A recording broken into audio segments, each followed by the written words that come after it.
واكي ودوها صوت حواي صومالي ودن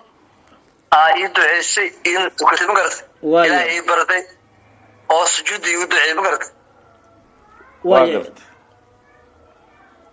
bal nooga sheekay qaliinkaaga nooga sheekay saacadii aad gashay qaliinkaaga iyo inta uu qaatay hadda baxaa ma garat waaya waxaa nooga warantaa ilo bal waxaad faahfaahin naga siisaa turkiga markaad tagtay iyo wixii kuu qabsoomay waakii turki waxaan u tagay waxa ay qabsoomay korteedo levelka la iga saxay levelkiga oo la saxay oo awal sukorteed ma fadhiin waa inta marka imaado waxa ay sukorteeda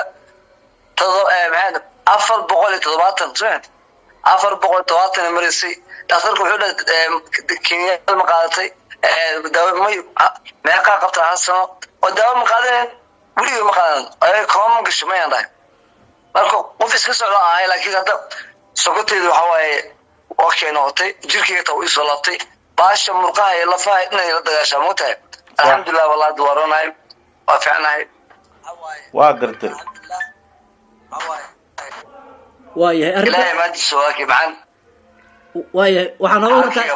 waxaad idin nooga warantaa bal faahfaahin nooga bixisa qaliinka saacadii aad gashay wixii laga qalay intuu qaatay وني وطني وقت واضح وطن كشيغنا موته عاديات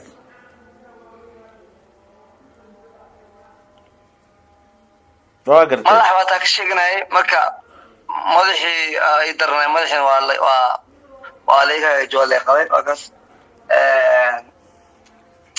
ilaa awal meesha waxa ay yaalay wixii timiyaha tinay waa buubaan timaha iska buubaan marka hada alxamdulillah waa leeyahay bixi waa خليني رقاتي الحمد لله والله وحواي دعاء الصوماليين ku caaf waxa laga bixiyay maburadii qaliin lagu sameeyay bal arintaas si fiican loogu faahfaahay iyo wixii waxa tiri waxa laga bixiyay maburadii qaliin lagu sameeyay waxay ga bixin wax kuusan oo adiga burre alaga bixiyay waa gartay ما شاء الله بل هذا عارض عافمت كور سيتها محد ريمسا والله waxaan dareemaa xoog waxaan yar madax maayne waxaan dareemaa laakiin xanuun yar waa inta oo qalin guud istaagan jooga istaagan ku suganahay wali ata